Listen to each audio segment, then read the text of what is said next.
Ok, buenos días nuevamente y después del problemita que tuvimos con Zoom, vamos a continuar con nuestra materia. Estamos en la unidad número 4 sobre la naturaleza del cambio, ¿no? Entonces, hoy nos toca ver ya los modelos, ¿no? Para la administración del cambio, ¿no? Habíamos visto en la última clase ya los instrumentos, ¿no? Algunos de los instrumentos que se utilizan en los procesos de cambio.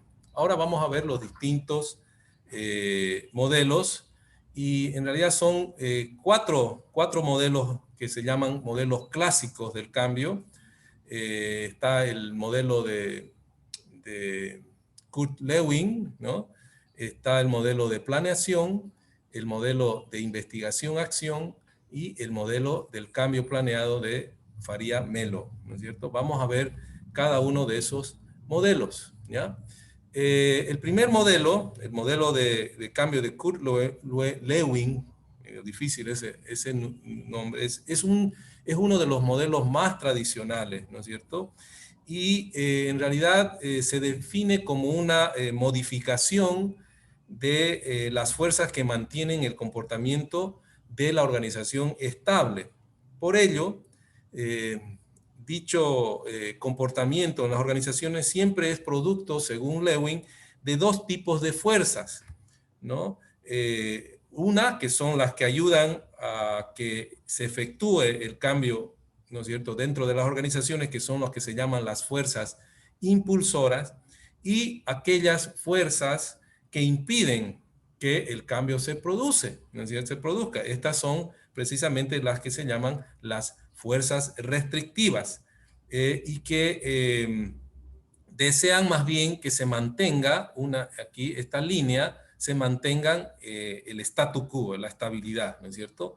Ahora, cuando ambas fuerzas están equilibradas, los niveles actuales del comportamiento de la organización se mantienen y se logra lo que llama Lewin, ¿no es cierto?, el equilibrio, ¿no? El equilibrio.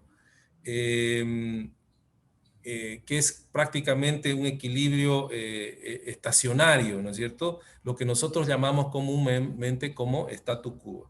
Para poder modificar, ¿no es cierto?, esta situación de equilibrio, que a veces como dice, hay dos fuerzas que están peleando para mantener ese statu quo y frente a las condiciones externas, ¿no es cierto?, lo que corresponde, según Lewin, ¿no es cierto?, es incrementar aquellas fuerzas, ¿no es cierto?, impulsar aquellas fuerzas que impulsan el cambio, o disminuir las fuerzas que disminuyen o que impiden, las fuerzas restrictivas, ¿no es cierto?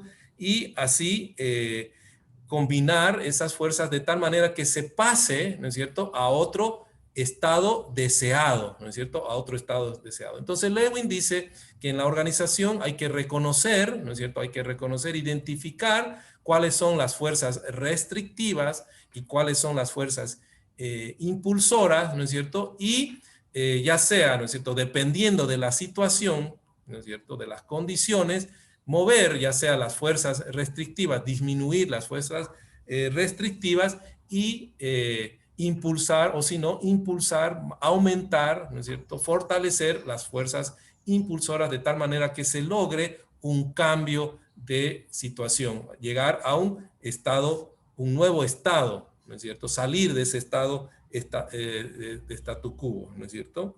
Lewin propone, en ese caso, un plan de 3 fases para llevar a cabo el cambio planeado. Uno que se llama el descongestionamiento. El descongelamiento es esa fase que implica reducir las fuerzas que mantienen a la organización en el estado actual de comportamiento, que son las fuerzas restrictivas, ¿no es cierto? La segunda fase es lo que llama él el movimiento o el cambio. Esta fase consiste precisamente en desplazar hacia el nuevo estado o a un nuevo nivel dentro de la organización con respecto a los patrones de comportamiento y hábitos, lo que significa desarrollar, por tanto, nuevos valores, nuevos hábitos, conductas y actitudes, ¿no es cierto? La tercera fase se llama el recongelamiento. Esta es la fase en la cual se estabiliza a la organización en un nuevo estado, en el estado deseado, que en realidad pasa a ser ya el nuevo estado de equilibrio, en el cual con frecuencia se necesita el apoyo de distintos mecanismos como la cultura, las normas, las políticas y la estructura organizacional para consolidar, si se llama así, el nuevo estado, ¿no? Entonces, en las fases del modelo de Lewin hay tres etapas. La etapa de descongelamiento es donde nosotros reducimos, ¿no es cierto?, aquellas fases o factores, perdón, de la resistencia y generamos, ¿no es cierto?, a través de distintas estrategias, el movimiento, que sería ya la segunda fase, es donde realmente estamos implementando, en realidad, la estrategia de cambio, ¿no es cierto?, del cambio planeado para llegar a la etapa de recongelamiento, donde ya consolidamos, estabilizamos nuevamente a la organización en el nuevo estado. Ahora, ¿qué es necesario, no es cierto? Además, Lewin sostiene que además de estas tres fases, esto se puede lograr si primero sabemos determinar claramente cuál es el problema. Ese es uno de los asuntos más cruciales dentro de los procesos de cambio, el identificar cuál es realmente el problema que está generando, ¿no es cierto?, la necesidad del cambio. Ahí nosotros necesitamos analizar primero las condiciones externas, las condiciones internas, ¿no es cierto?, y identificar dónde están las debilidades principales que están evitando, ¿no es cierto?, ese traslado, ese movimiento a una situación deseada que va a enfrentar, ¿no es cierto?, o una oportunidad que aparece en el medio ambiente. Otra cosa que es necesario es precisamente identificar la situación actual. Ahí está, dentro del análisis del problema, lo que les decía, ¿no es cierto?, el análisis del contexto, ¿no? El análisis del contexto. Y lo otro que se necesita es identificar y ser claros hacia dónde queremos llegar, ¿no es cierto? ¿Cuál es el camino que queremos seguir y hacia dónde quiere llegar la organización en su cambio? Y finalmente, ¿no es cierto?, está la identificación de aquellas fuerzas positivas y negativas que inciden, por tanto, en el cambio, ¿no es cierto? Y finalmente se desarrolla la estrategia, que es el camino que vamos a seguir para alcanzar el cambio deseado, a través, ¿no es cierto?, pasando de la situación actual para dirigirnos a la nueva situación. Lewin, en ese contexto, en estas cinco acciones, ¿no es cierto?, de identificación del problema, del análisis de las condiciones, de la identificación de las fuerzas restrictivas y positivas o impulsoras, ¿no es cierto?, que van a incidir en el cambio, y la determinación del camino que vamos a llegar, ¿no es cierto?, lo demuestra a través de lo que se llama el esquema de la raíz cuadrada. Y lo van a ver lo interesante que es en este camino, ¿no es cierto?, que parte desde el reconocimiento, ¿no es cierto?, de la situación, del problema, ¿no es cierto?, y de la implementación hasta llegar a la implementación. Entonces, la raíz, en la perspectiva de Lewin, se puede ampliar si se representa este modelo de cambio de las tres fases de descongelamiento, cambio y recongelamiento en lo que se llama el esquema de la raíz cuadrada, tal como se puede ver en la figura, ¿no es cierto? Como podemos observar en la fase de descongelamiento, ¿no?, en la fase de descongelamiento prevalece una situación determinante. Por ejemplo, si consideramos, por ejemplo, un trabajo que realiza un operario, ¿no es cierto?, que es manual, ¿no?, la elaboración del control de inventario, que es manual, y donde existe y ese reconocimiento, ¿no es cierto?, del problema, un gran desperdicio de horas hombre, de recursos, ¿no es cierto?, y hay una alta probabilidad de errores, ¿no es cierto?, estamos en una etapa de reconocimiento que se llama de descongelamiento, de reconocimiento del problema, ¿no es cierto? Entonces, la segunda fase, ¿no es cierto?, al presentar la solución, al presentarse el proceso de cambio, al principio podemos observar, y esto ya en la etapa de implementación, un decrecimiento de la productividad, producto precisamente de que hay un proceso de aprendizaje, ¿no es cierto? Entonces, en el ejemplo del control de inventarios, podríamos suponer que en esta etapa la persona responsable de hacer, ¿no es cierto?, de aplicar la solución, ha tenido ciertas dificultades, ¿no es cierto?, en el desarrollo de su labor, y eso ha provocado, por ejemplo, el atraso del informe que generalmente presenta sobre el inventario, ¿no es cierto? Y eso se ha producido porque ha tenido ciertas dificultades en el manejo del nuevo sistema informático que se está implementando para mejorar su trabajo.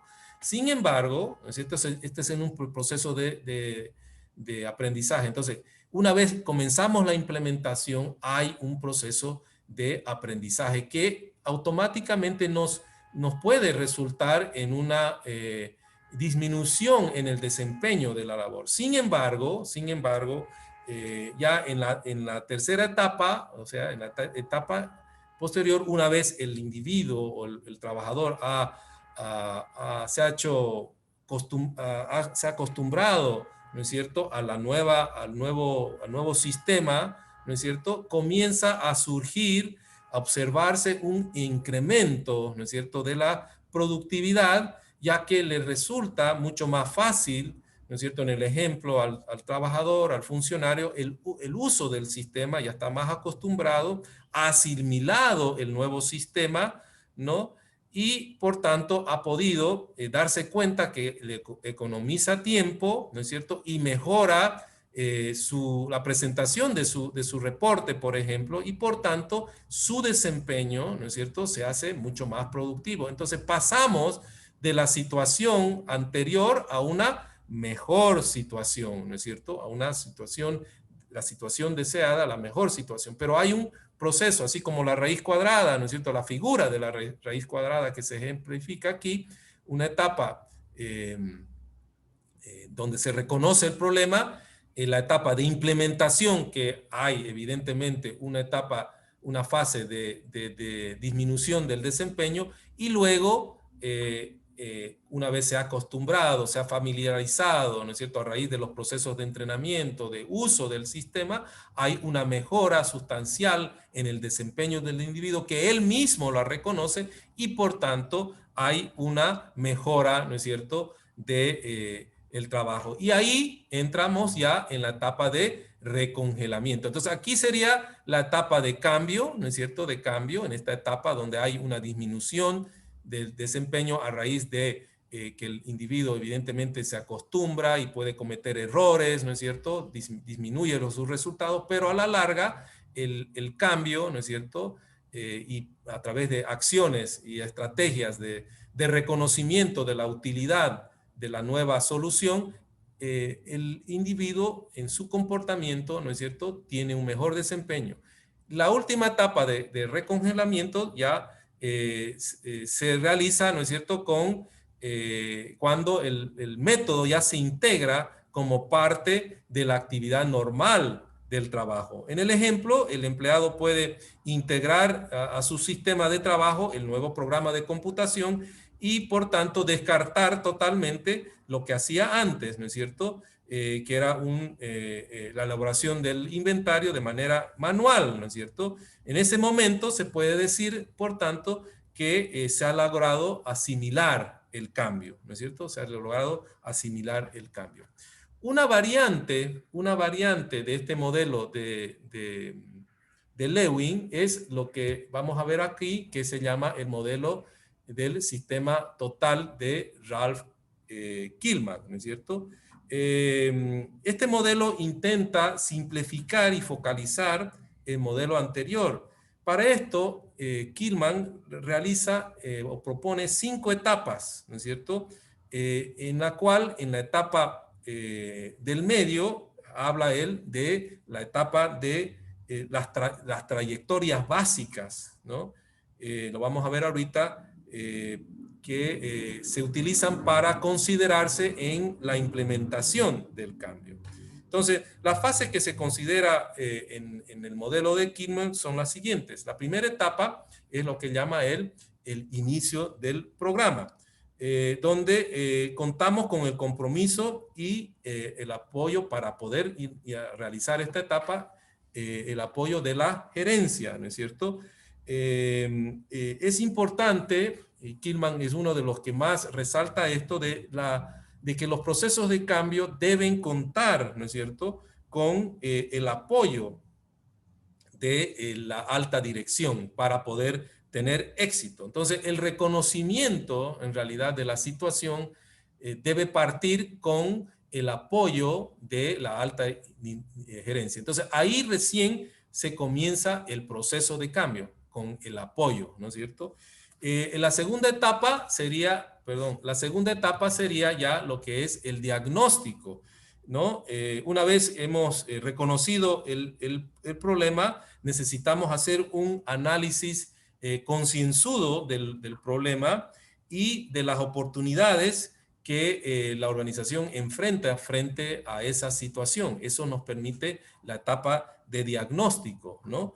La tercera etapa es lo que llama él el programa de las trayectorias. En realidad son las rutas que se van a tener que llevar a cabo para alcanzar el cambio. Las trayectorias vienen a ser en realidad los 5 puntales básicos para poder manejar el cambio, ¿no es cierto?, del sistema total de lo que llama Killman, ¿no es cierto?, en su propuesta. ¿Cuáles son esas trayectorias, no es cierto? Una es la trayectoria o la ruta de la cultura, que es la ruta que va a generar un incremento de confianza y de disposición por parte de los integrantes de la organización en el cambio. La otra ruta es la que se llama de las habilidades gerenciales, que proporciona a la alta gerencia nuevas capacidades para enfrentarse a las situaciones difíciles y complejas que generalmente pueden estar ocultas, ¿no es cierto?, o visibles, pero las más difíciles son aquellas hipótesis que se llaman ocultas. La tercera trayectoria es la trayectoria de la conformación de los equipos de trabajo que van a ayudar a infundir la nueva cultura que quiere la organización. Y después tenemos la trayectoria, ¿no es cierto?, que se llama de la estrategia, ¿no es cierto? La estrategia, la trayectoria de la estrategia es fundamental, indispensable, ¿no es cierto?, porque tiene que haber una alineación, ¿no es cierto?, una correlación entre la estrategia y la estructura, que es la base en realidad del cambio. Y finalmente está la ruta del sistema de recompensas, que va a ayudar a que todos los miembros de la organización puedan sentirse recompensados, ¿no es cierto?, sobre el nuevo estado, ¿no es cierto?, las nuevas condiciones producto del cambio. Entonces, las trayectorias, ¿no es cierto?, una vez hemos iniciado el programa, hemos iniciado con la identificación de la situación, ¿no es cierto?, con el apoyo de la alta gerencia, con la alta gerencia diagnosticado el problema, ¿no es cierto?, debemos identificar cuáles son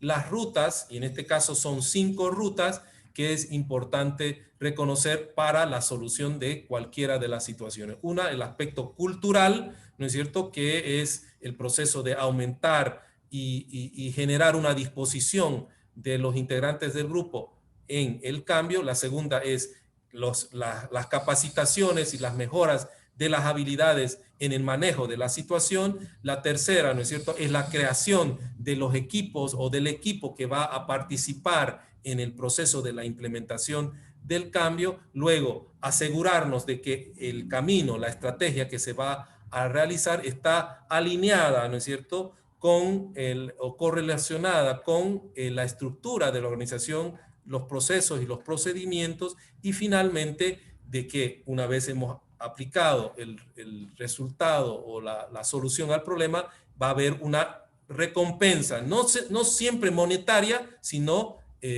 puede ser, como vimos en el ejemplo anterior, ¿no es cierto?, de Lewin, en la satisfacción, ¿no es cierto?, del individuo o del equipo en el trabajo del cambio, ¿no es cierto? Y finalmente, las últimas dos etapas son precisamente poner en práctica esas rutas, ¿no es cierto? Y después viene la última fase, que es evaluar los resultados obtenidos. Para Kilman resulta importante conocer el aporte que se realizan en cada una de las trayectorias, sobre todo las condiciones relacionadas a la cultura, pues como hemos dicho muchas veces, ¿no es cierto?, es donde tenemos mayor dificultad, ¿no?, para el éxito, ¿no es cierto?, del cambio, ¿no? Entonces, esa es la variante. Entonces, fíjense, en realidad es un desglose de lo que plantea Lewin. ¿Por qué? Porque en la etapa de descongelamiento, que serían las dos etapas iniciales, ¿no es cierto?, la etapa de reconocimiento del problema, y aquí el aporte de Kilman es que es importante para esa etapa el reconocimiento desde la cúpula de la organización y su participación directa en la identificación, ¿no es cierto?, y el reconocimiento del problema.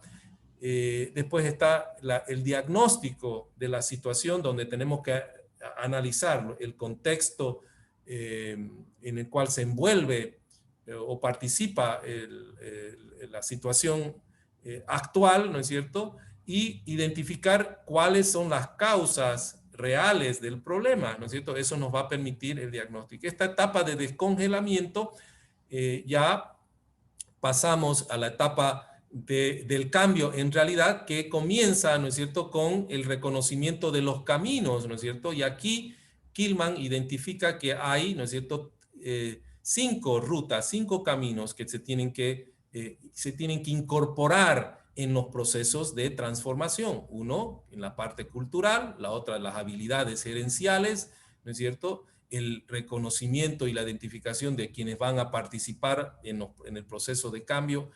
Ahí también entra las capacidades, ¿no es cierto?, y el alineamiento de la estrategia con la estructura, y finalmente el sistema de recompensa.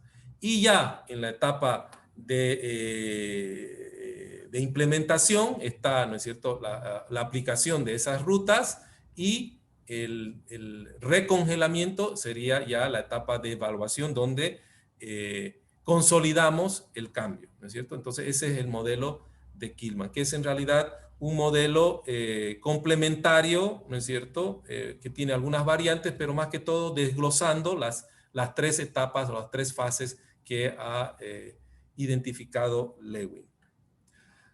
A continuación vamos a ver ya otro modelo, otro modelo que se llama el modelo de planeación, y ahí vamos a ver el modelo de planeación como tal, ¿no es cierto?, y una variante que se incorpora con la propuesta de Faria Melo, ¿no es cierto?, también que está dentro de lo que se llaman los modelos de planeación, ¿no es cierto? El modelo de planeación trata de definir distintas etapas en lo que se llama el cambio planeado, y fue desarrollado por 3 autores de apellido. Uno es Lippitt, el otro es Watson y el otro es Wesley, ¿no?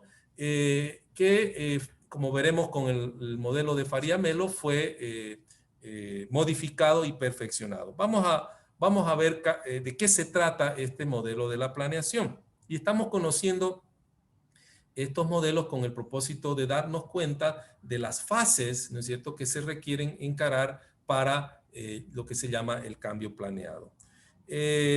Los 2 principales conceptos de este modelo indican que toda información debe primeramente ser compartida libremente entre toda la organización. Fíjense un poco la variante, ¿no es cierto? En el modelo anterior, importante la participación, y no estoy diciendo que no, la participación de la alta dirección. Pero acá este es un modelo más participativo, si podemos llamar así, donde una de las bases, ¿no es cierto?, de este modelo es que la información sobre la situación, el problema, la solución, debe ser compartida libremente entre todos los miembros de la organización, ¿no? Y quienes van a encarar, quienes van a liderar, en este caso, ¿no es cierto?, el agente de cambio, ¿no es cierto?, que ya hemos dicho, ya hemos visto quién es el agente de cambio. Puede ser líderes, ¿no es cierto?, internos dentro de la organización, o los consultores, ¿no es cierto?, externos, que son los especialistas, ¿no es cierto?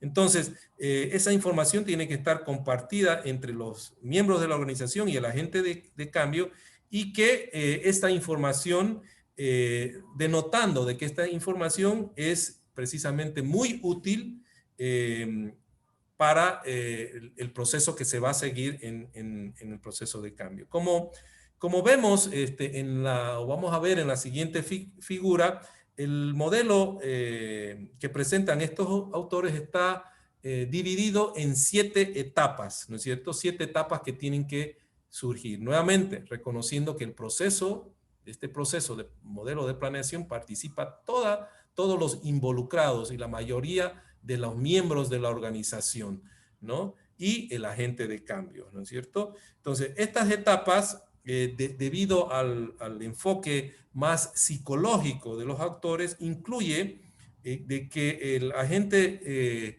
de cambio, en este caso, sea un elemento externo, ¿no es cierto? En este caso, el consultor externo, ¿no?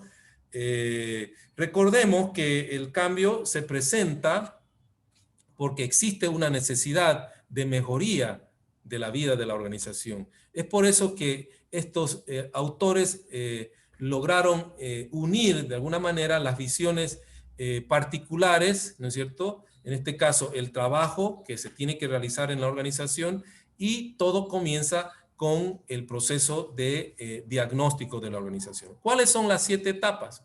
La primera etapa es la exploración. En esta etapa se une el agente de cambio, en este caso el consultor, y el cliente, el líder, los líderes principales de la organización, para que juntos puedan conocer cuáles son las necesidades que tiene la organización, ¿no es cierto?, para encarar el cambio y poder enfocarse en esas necesidades con mayor prioridad, ¿no?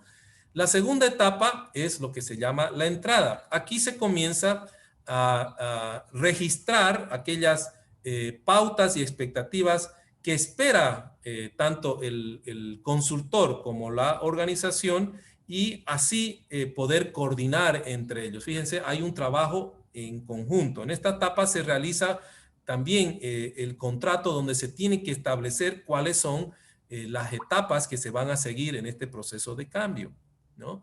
Es donde realmente realizamos y definimos el camino que se va a realizar, ¿no es cierto? Las expectativas que tienen tanto la empresa como el consultor en este proceso de cambio. La tercera etapa es el diagnóstico. Aquí es donde realmente hacemos la aclaración, ¿no es cierto?, de lo que es el problema.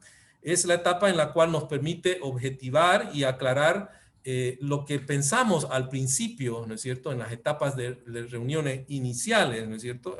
Es realmente donde, a través de distintos instrumentos, como hemos visto anteriormente, podemos realmente aclarar, ¿no es cierto?, y ser mucho más detallistas sobre lo que realmente está sucediendo dentro de la organización. Y para ello utilizamos los cuestionarios, las entrevistas, ¿no es cierto? Aquí realmente se conocen en realidad cuáles son las debilidades, las fortalezas y las oportunidades que pueden estar dentro de la organización en su funcionamiento, ¿no es cierto? Y por el cual queremos realizar el cambio, ¿no? La otra etapa es la etapa de planeación. Aquí es donde examinamos las distintas rutas, ¿no es cierto?, y las metas que queremos alcanzar. es el momento de establecer los objetivos y las verdaderas intenciones en la acción que queremos lograr. En esta etapa del modelo, el consultor externo junto con el equipo que se ha identificado, en realidad, y que trabaja en la organización, identifican las fases, las estrategias, las acciones y también las posibles resistencias que pueden existir en el proceso de implementación del cambio. Una vez hemos pasado estas etapas, donde hay un acercamiento, ¿no es cierto? Luego un diagnóstico donde identificamos realmente la situación y definimos el curso de acción, ya estamos listos para la quinta etapa, que es en realidad ya la implementación, ¿no es cierto? De los pasos que hemos definido y que van a encaminar a la transformación, ¿no es cierto?, de la situación problemática, indeseada, ¿no es cierto?, a las intenciones que habíamos definido en la etapa de diagnóstico del modelo, ¿no es cierto? Y después de la implementación, como en el caso también de Lewin, ¿no es cierto?, viene lo que se llama la estabilización. En el caso, en lo que nombra Lewin, ¿no es cierto?, es el recongelamiento.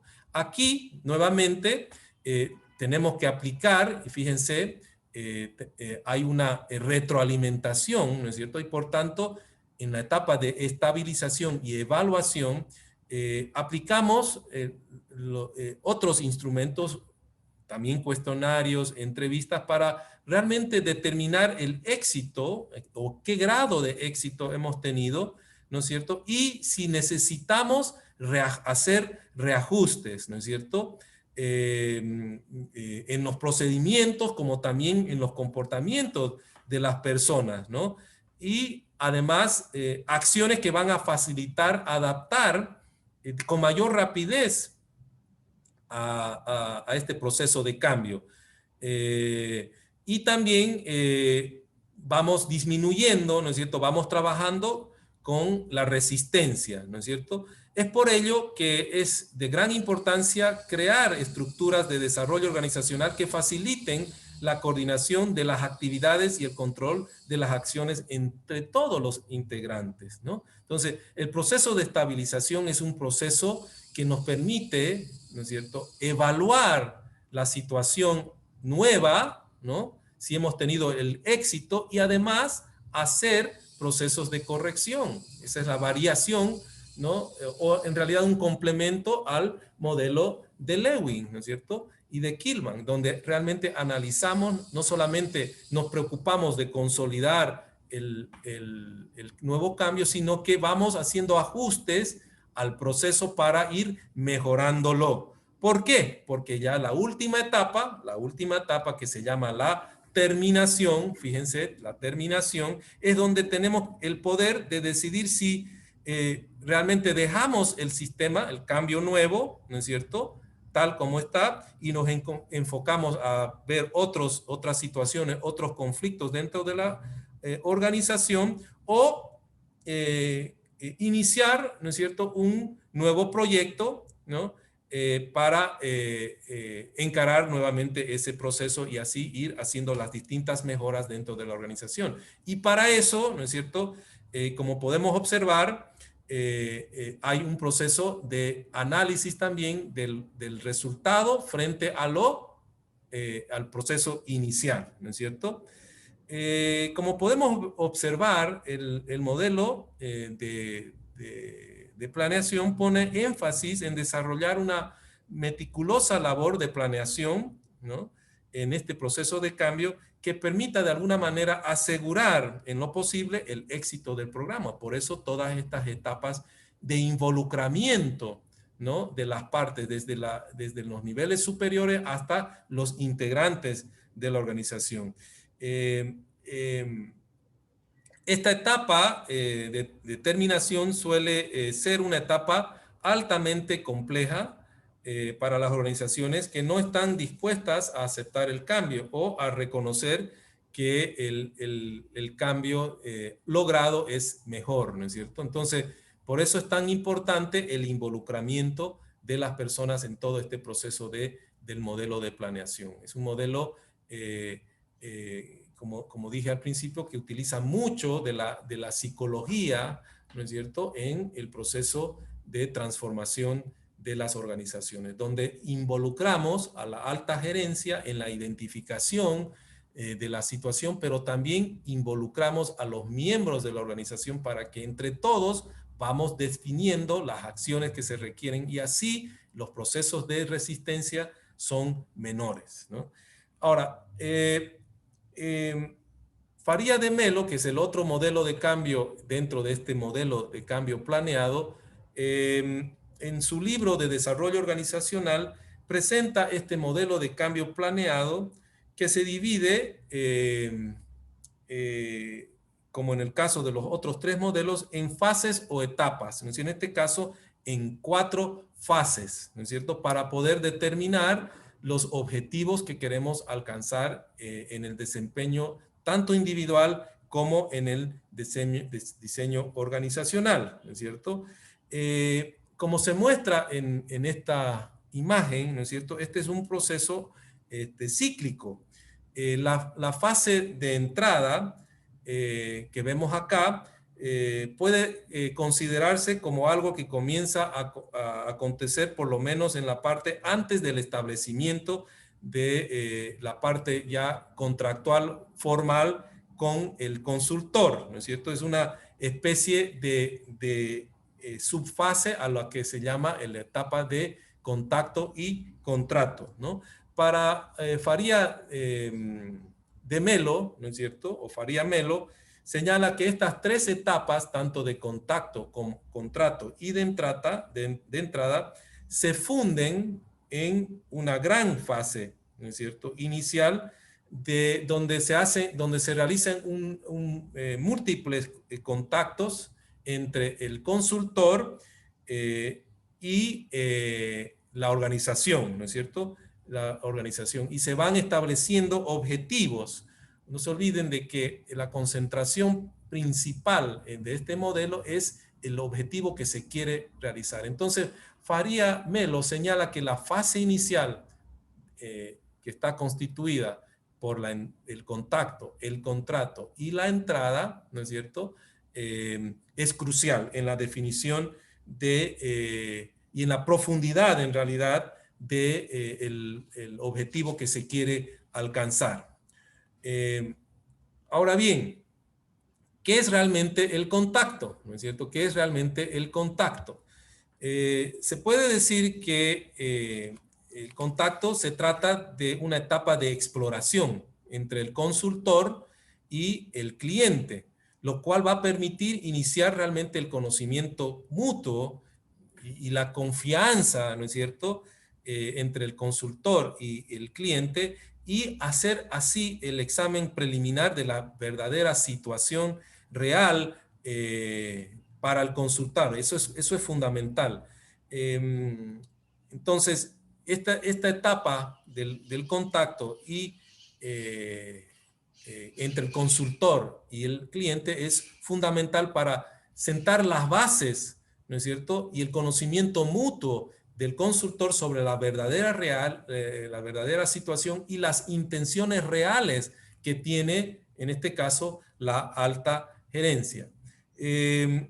Como se ha mencionado hasta ahora, para este modelo, la gran fase inicial es esta fase del contacto, contrato y entrada, ¿no? Y puede constituirse, por tanto, también en la etapa más difícil, ¿no es cierto?, porque ahí es donde identificamos la verdadera situación, ¿no es cierto?, y donde además sentamos las bases para lo que se llama el contrato, que también es fundamental, porque si no se establecen claramente los lineamientos entre lo que quiere realmente la empresa y esté consustanciado el consultor y no se lo coloca en el contrato, se puede llegar al fracaso, ¿no es cierto? Se puede decir que una vez hemos establecido, por tanto, el contrato, existe una especie de consecuencia lógica que nos tiene que llevar a cerrar ese contrato y estipular ahí con claridad cuáles son las expectativas tanto de la empresa como del agente de cambio, en este caso el consultor, con relación a lo que va a suceder. Es importante que estas expectativas estén por escrito, ¿no es cierto?, para evitar malos entendidos o expectativas falsas por parte del cliente con relación a lo que se va a hacer en el programa de cambio. Muchos conflictos surgen entre el consultor y el cliente precisamente porque no están sentadas las bases claras por escrito en un contrato, ¿no? Y por eso aquí resalto algunas partes que deben contemplar en el contrato. Nuevamente, resalto que en el modelo de Faria Melo señala que en esta etapa de contacto, contrato y entrada es fundamental para la definición del objetivo. Y señala ella, o él, perdón, él señala de que en la definición del objetivo está mucho el lograr los resultados que espera la organización. Y por eso es tan importante que tengamos claridad en lo que, cuáles son las expectativas y las actividades que se van a desarrollar dentro del plan de cambio, ¿no es cierto? El cambio planeado. En el contrato se necesita colocar, y aquí simplemente para información de ustedes, ¿no es cierto?, importante indicar, por ejemplo, la magnitud, cuál es el alcance, hasta dónde va a realizarse este proceso de cambio. Y si no tenemos eso por escrito, el día de mañana cuando toque, digamos, la implementación, las expectativas, ¿no es cierto?, del cliente pueden ser distintas. Tenemos que definir cuáles son los roles, ¿no es cierto?, y aclarar cuál es el rol del consultor y cuáles son los roles de los intervinientes, del equipo, de la alta dirección, especialmente los roles de toma de decisiones, porque el consultor no toma las decisiones sobre lo que quiere al final lograr la organización. Es la organización la que toma las decisiones, la alta dirección, los equipos de trabajo en sus distintas fases. Entonces, los roles es importante indicar en el contrato. ¿Cuál es el tiempo que va a demorar, ¿no es cierto?, el desarrollo del cambio planeado? Eso también es importante.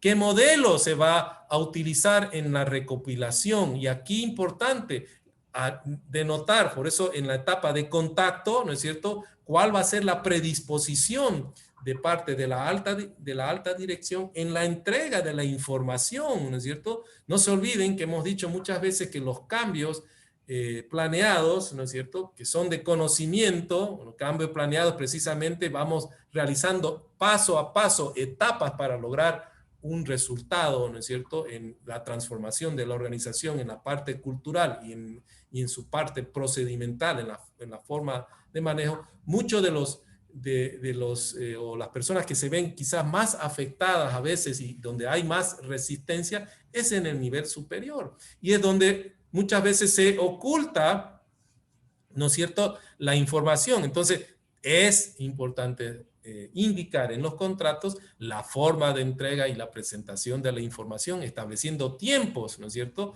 que se tienen que, en las cuales se tiene que entregar esa información que es valiosa en la etapa de diagnóstico, ¿no es cierto?, y de análisis. Después también en los contratos tiene que establecerse el precio, los costos, el proceso, ¿no es cierto?, paso a paso que se va a seguir en las distintas intervenciones, ya sea en intervenciones en el personal, ya sea en los procedimientos que se van a seguir en los procesos de cambio. Eso lo vamos a ver en la unidad número 5 cuando veamos las distintas intervenciones, pero vamos indicando e informando anticipadamente que en los contratos también se tiene que indicar qué tipo de intervención y los pasos. Tiene que indicarse también quiénes son los que van a participar, ¿no es cierto?, en la presentación del proyecto, desde su inicio, ¿no es cierto?, y en las distintas etapas, cuándo se va a dar la información y qué pasó con el modelo, ¿no es cierto? No es necesario, dice aquí, dar nombres, ¿no es cierto?, de quienes van a dar la información, cómo vamos a hacer para realizar el diagnóstico, ¿no es cierto?, qué etapas se van a hacer, qué acciones se van a realizar para realizar el diagnóstico. Por ejemplo, se van a hacer focus groups, se van a hacer entrevistas, ¿no es cierto? ¿Qué va a pasar si realmente no se encuentran, ¿no es cierto?, lo que dice aquí, los supuestos, ¿no?, que en la etapa inicial se consideraron. ¿Qué va a pasar? ¿No es cierto? ¿Qué acciones vamos a hacer? Porque puede ser, ¿no es cierto?, que haya una expectativa, una mala interpretación de una situación y que al final en el diagnóstico, en el proceso del cambio que se ha ejecutado, aparece otra situación. ¿Cuál va a ser la acción que vamos a hacer? Se tendrá que hacer una reformulación, por ejemplo, del contrato, ¿no es cierto?, y de las acciones que va a realizar el consultor, ¿no es cierto? Entonces hay que en el contrato ser muy claros con relación al costo-beneficio que va a significar este proceso de cambio, ¿no? También, ¿por qué me detengo un poco acá en la exposición sobre el tema del contrato, o enfatizo sobre el tema del contrato, y en aula virtual he puesto un ejemplo de un modelo de contrato para simplemente una guía? Porque es fundamental en estos procesos de cambio tener claridad, y la intervención del consultor, como hemos dicho antes, es fundamental, ¿no es cierto?, precisamente cuando vamos a encarar estos procesos de cambio culturales. Entonces, en el contrato debemos tener claridad el objetivo, debe esbozar el plan de trabajo, que incluye inclusive el cronograma, como un anexo, ¿no es cierto?, del contrato debe haber un cronograma donde se establecen las fases, las etapas y el tiempo que se va a demorar cada una de las etapas, y qué va a pasar si es que no se cumple con el cronograma. Es muy importante porque a veces no se olviden que en los procesos de resistencia pueden surgir ciertas limitaciones, ¿no es cierto?, en la obtención de la información o en las correcciones que se plantean en el proceso de la implementación del cambio, ¿no es cierto? Entonces tenemos que ser claros y esbozar claramente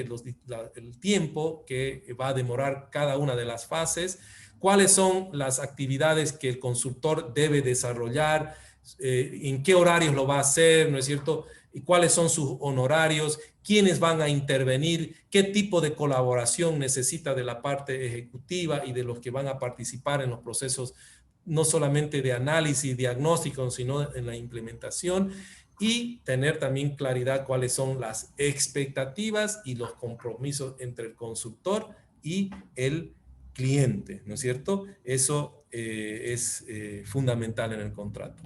Bien, volvemos entonces al esquema anterior. Entonces hemos pasado la primera etapa, que es muy importante, fíjense, muy importante, y vamos a referirnos entonces a las siguientes etapas. Y ahí aparece, ¿no es cierto?, la recolección. Entonces, a partir de la recolección de la información, una vez ya hemos sentado las bases, nos hemos contratado, hemos definido los lineamientos básicos, ¿no es cierto?, que vamos a seguir dentro de la organización, ya comenzamos ya la labor del proceso de cambio en sí, ¿no es cierto? Y eso es a partir de la recolección de la información, ¿no es cierto?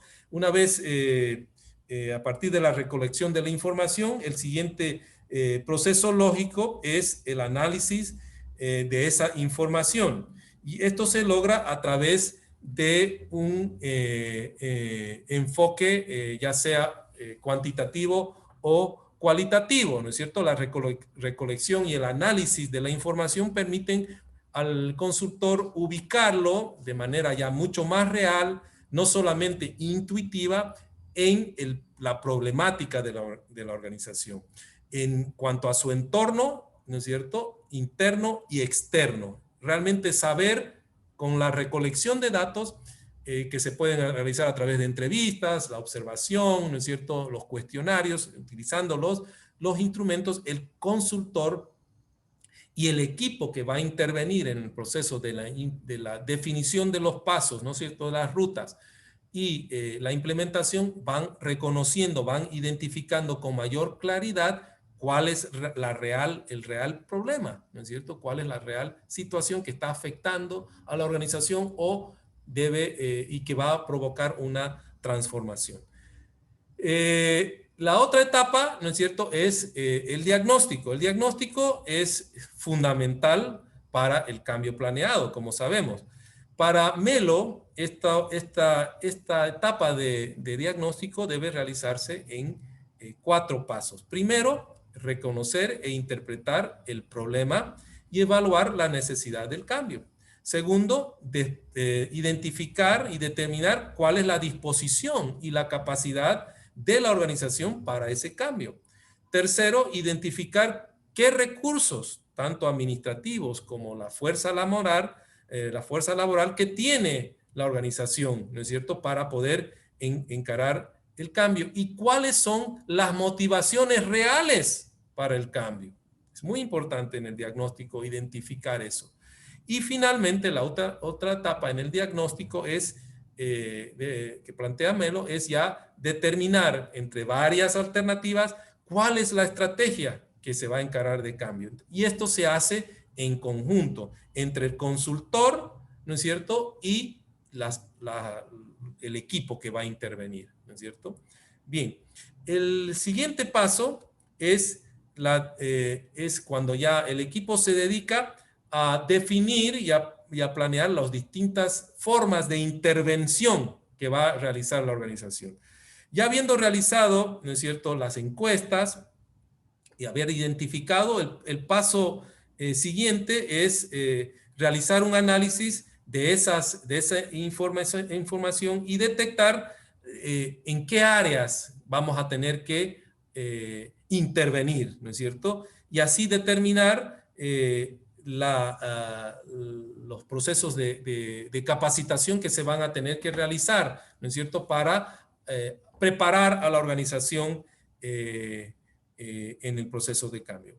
Y finalmente, ¿no es cierto?, la última etapa son las etapas ya de implementación, y ahí él las divide en tres etapas. Una que es en realidad la implementación en sí, ¿no es cierto?, es actuar, ¿no es cierto?, sobre el problema y aplicar las soluciones que se han determinado, las acciones que se han determinado, ¿no?, en las distintas áreas, ¿no es cierto?, donde se han intervenido, ¿no es cierto? Y aquí, ¿no es cierto?, en la etapa de acción, ¿no es cierto?, nos vamos dando cuenta, ¿no es cierto?, algunas actitudes, ¿no es cierto?, que pueden surgir, ¿no es cierto?, que como ya hemos dicho, por ejemplo, en los casos de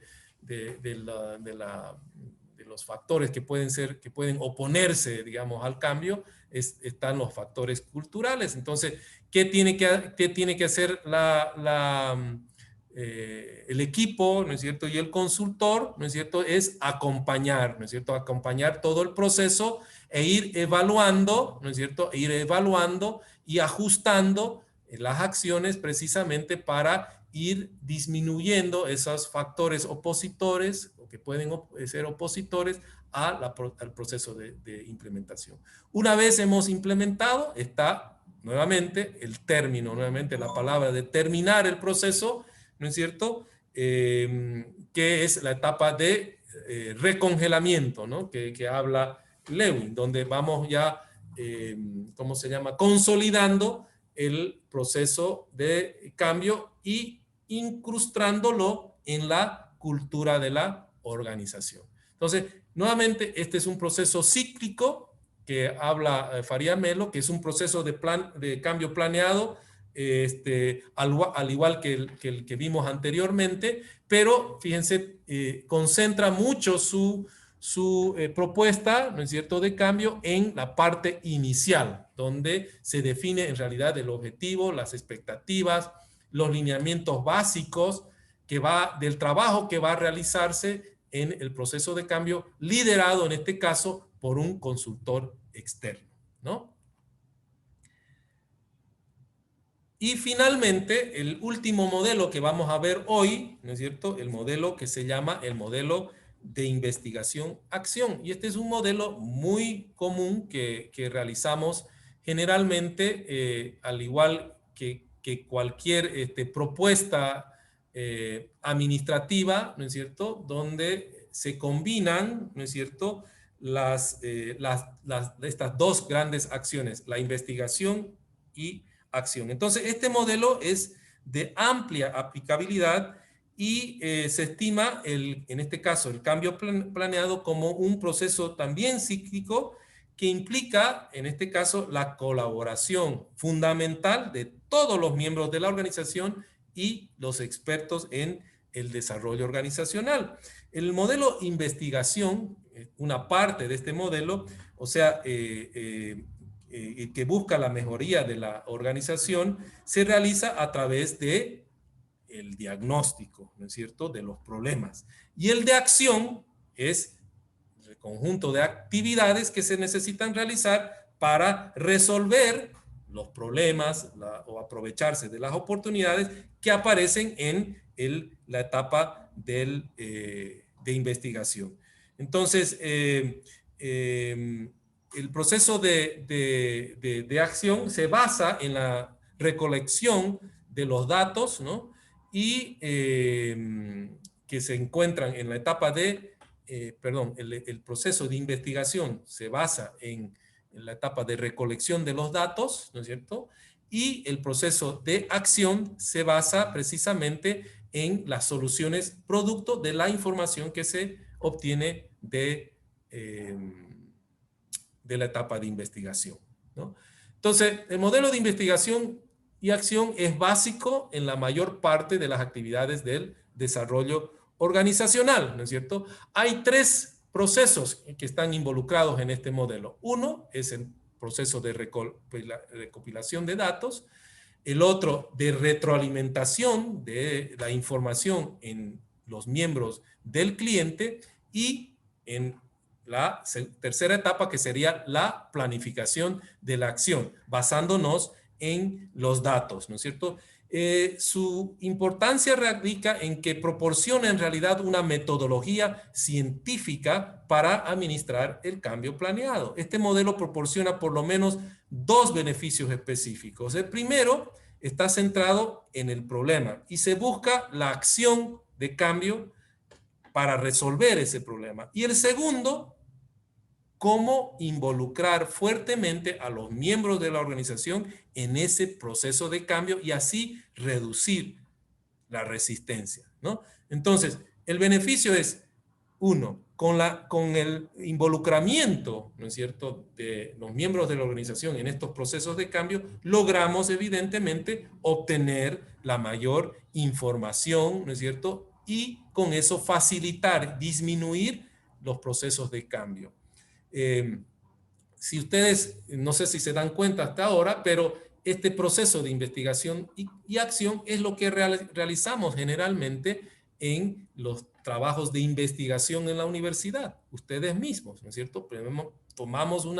Realizamos un análisis, ¿no es cierto? Obtenemos información, involucramos a la mayor parte de las personas que van a verse afectadas, si se puede decir así, en una solución, y en base a la información que se obtiene entre todos, determinamos las acciones, ¿no es cierto? El resultado, la propuesta que se quiere ejecutar con la solución que se plantea producto de la investigación. Este modelo comprende en realidad 5 pasos, ¿no es cierto? 5 pasos comprende este modelo de investigación-acción. ¿Cuáles son los pasos? Primero, el diagnóstico, fundamental, ¿no es cierto? Aquí el consultor, el agente de cambio, empieza a reunir la información acerca de los problemas o sus preocupaciones o percepciones, ¿no es cierto?, que los obtiene de los miembros involucrados o que identifican con él el problema dentro de la organización. Este diagnóstico se parece a lo que realiza un médico, ¿no es cierto?, para encontrar específicamente lo que alguien está padeciendo, una enfermedad que alguien está padeciendo, ¿no?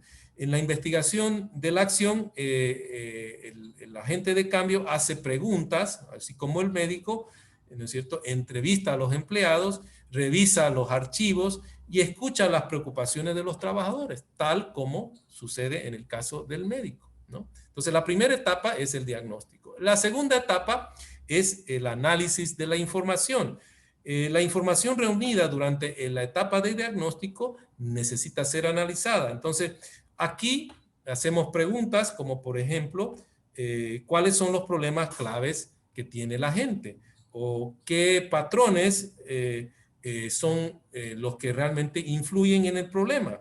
El agente de cambio tiene que sintetizar esta información en aquellas preocupaciones más importantes o las áreas problemáticas fundamentales y cuáles son las posibles acciones que se tienen que hacer para resolver este problema. Entonces, el análisis de información basado en el diagnóstico nos permite realmente identificar cuáles son las etapas o las preocupaciones fundamentales, la problemática en realidad y las posibles acciones, ¿no? Eso es lo que nos hace el diagnóstico. Ahora, la tercera etapa, ¿no es cierto?, es ya la retroalimentación. Entonces, una vez hemos reunido la información durante la etapa de diagnóstico, como dijimos, y analizada esta etapa o la etapa anterior, necesitamos compartir esa información con todos los miembros de la organización, con el propósito de encontrar los pasos, ¿no es cierto?, que vamos a seguir de aquí en adelante. Entonces ahí los funcionarios, con la ayuda de la gente, ¿no es cierto?, de cambio, desarrollan las acciones, el plan de acción para definir qué camino va a seguir la solución, ¿no es cierto?, con el involucramiento amplio de todas las personas objeto del cambio. Entonces, con esa forma, a través del proceso de retroalimentación, vamos a involucrar a todas aquellas personas que se ven envueltas en alguna manera en el problema y también en la solución, ¿no es cierto? Eso se llama la tercera etapa del modelo de investigación y acción, la retroalimentación. La cuarta etapa es ya la acción. En este momento del proceso, los trabajadores, los funcionarios, los integrantes de la organización y el agente de cambio llevan a cabo lo que entre todos han resuelto, ¿no es cierto? Este es un proceso de toma de decisiones compartida, ¿no es cierto?, entre la gente y los funcionarios. Entonces ahí en la acción tomamos todos con el apoyo del consultor en el proceso de implementación las acciones que se han definido entre todos para corregir los problemas identificados, ¿no? Y finalmente, la última etapa es la etapa de la evaluación. Aquí el agente de cambio tiene que evaluar la efectividad de las acciones que se han realizado, ¿no es cierto? La información inicialmente recolectada y analizada se utiliza para comparar la situación anterior y lo que sucede, lo que está sucediendo después del cambio, obteniendo con ello una perspectiva real, ¿no es cierto?, de cómo se ha logrado la modificación, ¿no es cierto?, cómo se ha logrado el resultado. Es muy, muy importante. Y fundamental, nuevamente, en este modelo de investigación y acción, es la intervención de todos los actores y el investigador, ¿no es cierto? Los resultados son mucho más efectivos, ¿no? Aquí estoy presentando, y también lo pueden ver ustedes en el aula virtual, un resumen de las diferencias de los distintos modelos que hemos visto en esta corta exposición sobre lo que llamamos los modelos tradicionales del cambio planeado. El modelo de Lewin, el modelo de Killman, el modelo de Burke-Lipman también es un modelo con una pequeña variación al de Lewin, por eso no lo he tratado, pero está acá en este resumen. Principalmente está el modelo de Killman, ¿no es cierto?, que es un modelo similar al modelo de Lewin, es una variante, pero mucho más esquematizado y con mayores pasos, ¿no es cierto?, donde en realidad se identifican, importante, las distintas rutas, ¿no es cierto? Tanto en la parte cultural, ¿no es cierto? En la parte procedimental, ¿no es cierto? En el alineamiento de la estrategia y la estructura, ¿no es cierto? Que son las rutas que se utilizan para las intervenciones dentro del cambio. Está el modelo de planeación, el modelo de Faria-Melo y el modelo de investigación, ¿no es cierto? El modelo de investigación.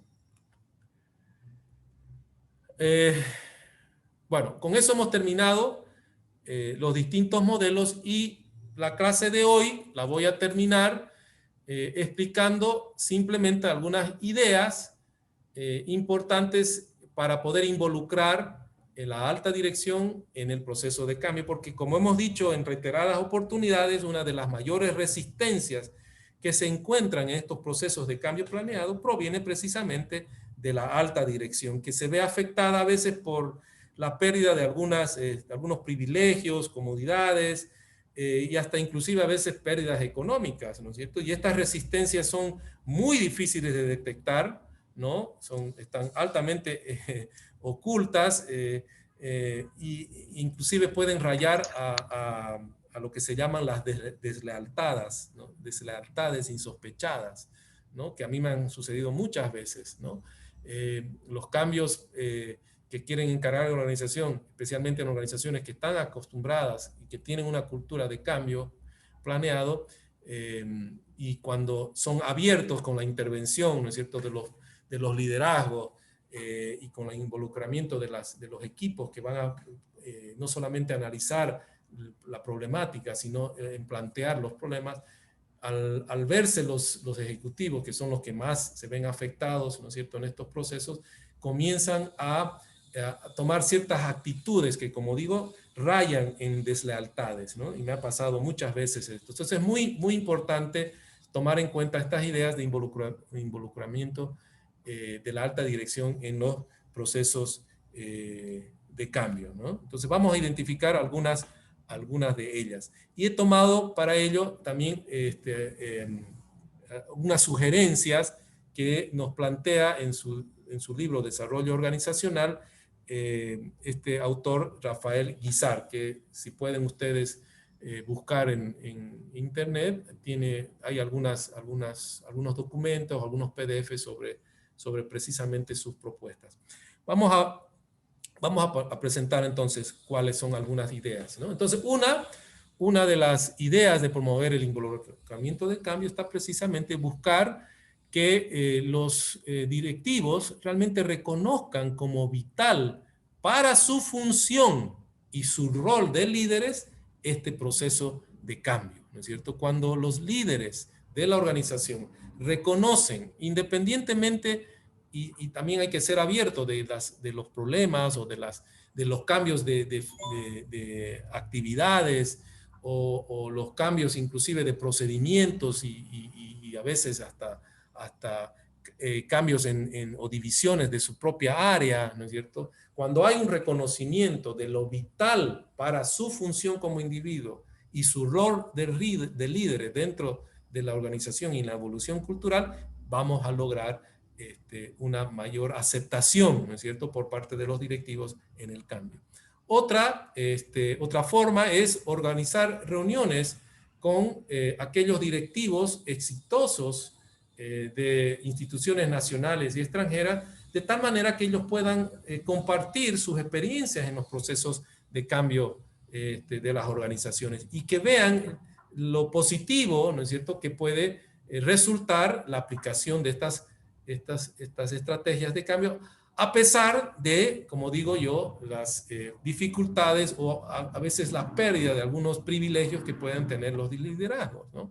Otra es darles información de estas experiencias a través de artículos de prensa o de revistas, donde realmente se muestran aquellas empresas y directores exitosos, ¿no es cierto?, alrededor del mundo, para que vean de que es positivo este proceso de cambio.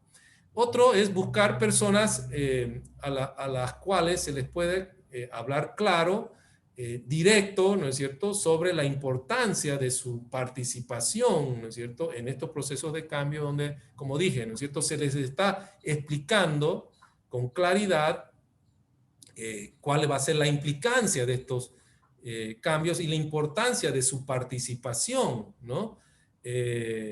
Porque deben reconocer, por más líderes que sean, por más directivos que sean, de que no lo saben todo, ¿no es cierto? Y que, o sea, es hacerlos mirar fuera de la caja, ¿no? Acuérdense esa imagen que mostré allá cuando comenzamos a hablar sobre la cultura organizacional, ¿no es cierto? Y la importancia del cambio organizacional,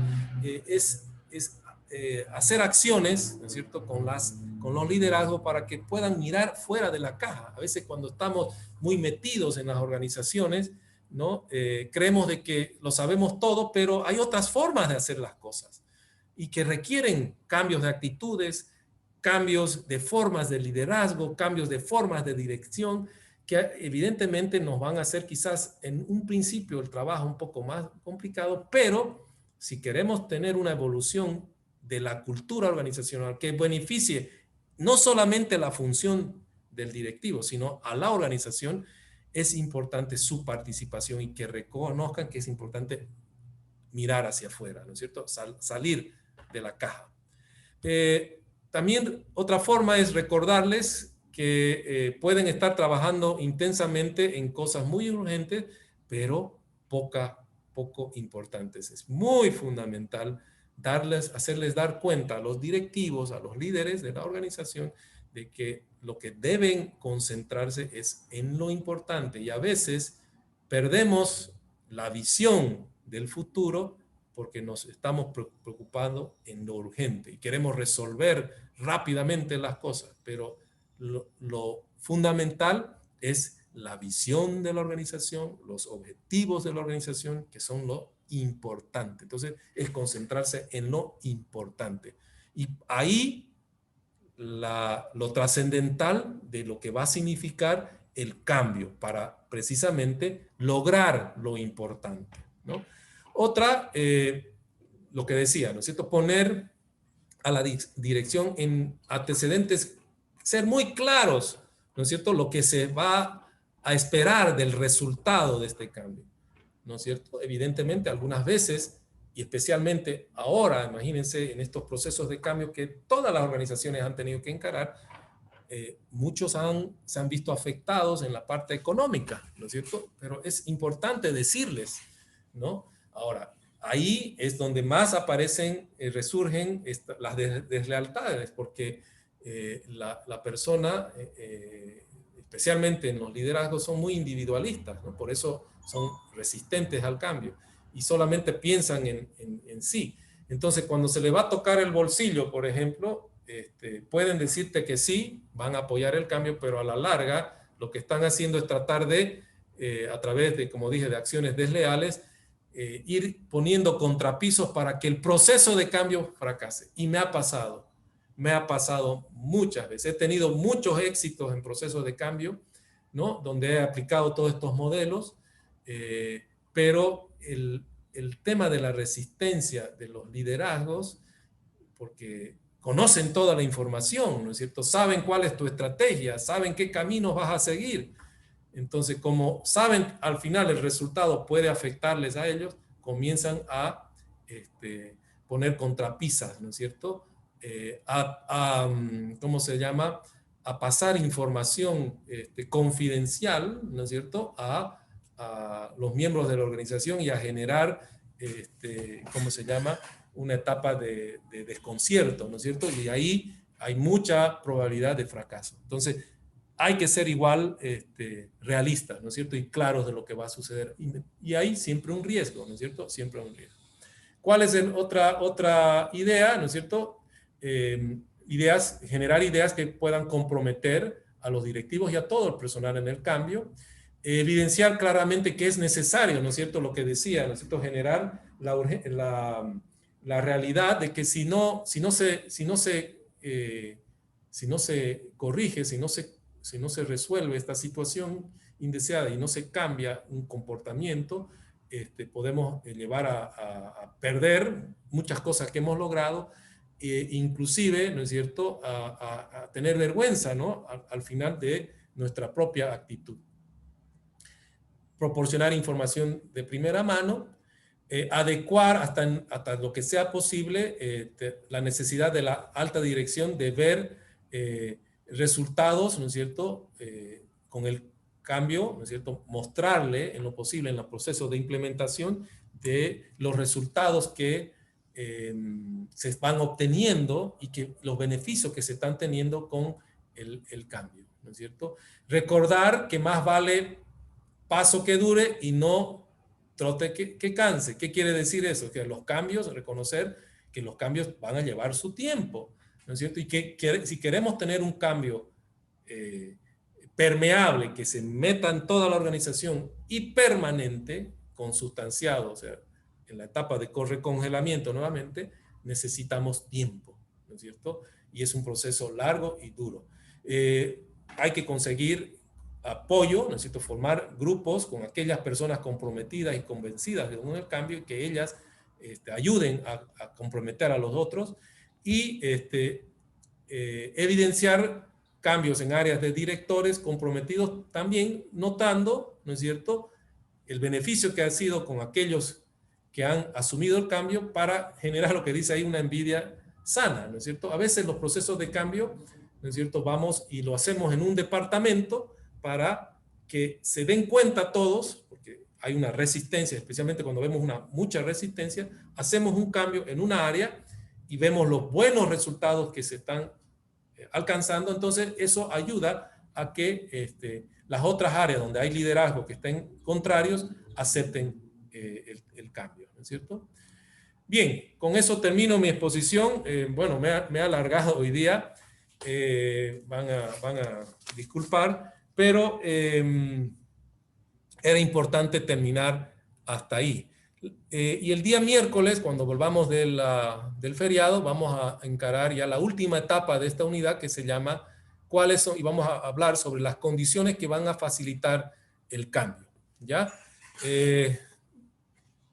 Voy a